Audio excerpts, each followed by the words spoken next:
ये श्रोताओं का गुण जो है कवि के अंतर मन को प्रेरित करके अपनी भावनाएं उसमें उड़ेलने के लिए प्रेरणा प्रदान करता है। हिंदी का यही तो महत्व है। अगर अटल बिहारी वाजपेयी खड़े होकर के राष्ट्र संघ में इस बात का उद्घोष करते हैं तो हिंदी का गौरव बढ़ता है। तब हिंदी के मंच से खड़ा होकर के कवि कहता है कि अटल आत्मविश्वास हिमालय, अटल आत्मविश्वास हिमालय, हिंदी गंगा धारा है, राष्ट्र संघ में अटल बिहारी ने ये वचन उचारा।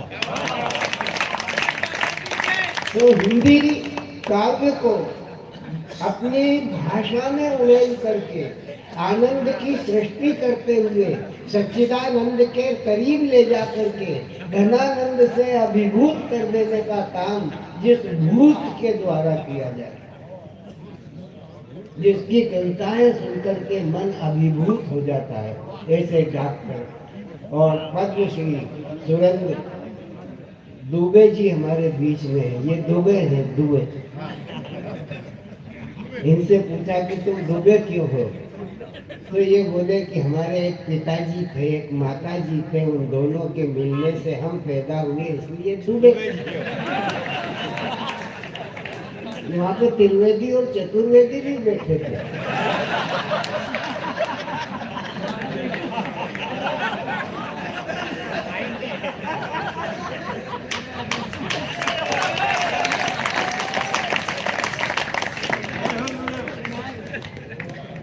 तो त्रिवेदी चतुर्वेदी से बोले कि यार त्रिवेदी जी, बोले हाँ बोलो चतुर्वेदी जी।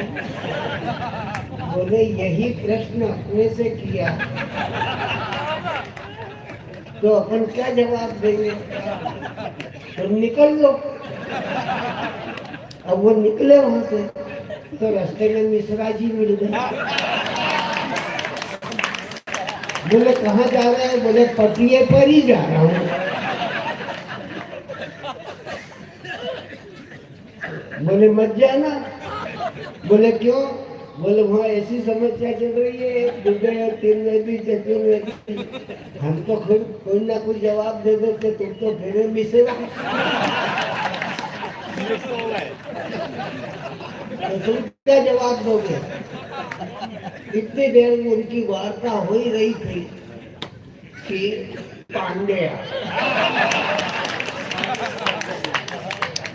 पांडे ने पूछा कहाँ गए हैं, होली के डांडे। आ गए पांडे। पांडे ने कहा क्या है, बोले ये बात है। चलो हम जवाब देते हैं। बोले क्या, बोले ये दुबे हैं, इनके पिता ने 2 वेद पढ़े थे इसलिए ये दुबे हैं। ये त्रिवेदी हैं, इनके पितामहों ने 3 वेद पढ़े थे इसलिए ये त्रिवेदी हैं। इनके पिता ने 4 वेद पढ़े थे इसलिए ये चतुर्वेदी हैं। और सारे के सारे वेदों को घोल करके जो पी गए हैं वो पांडे। तो कविता के काव्य को पी करके अपने द्विजत्व को स्थापित करना और हास्य की बयान को लोगों के चेहरे पर उद्घाटित करके आनंद की सृष्टि कर लेना पद्मश्री सुरेंद्र दुबे का स्वभाव है।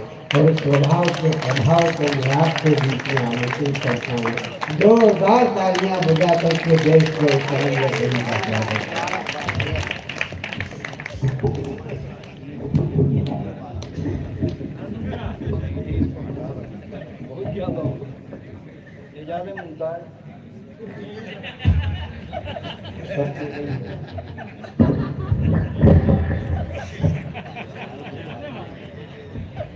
माननीय मंत्री जी को मेरी तरफ से बहुत बहुत जन्मदिन की शुभकामनाएं और आगामी विजय के लिए मेरी अग्रिम शुभकामनाएं।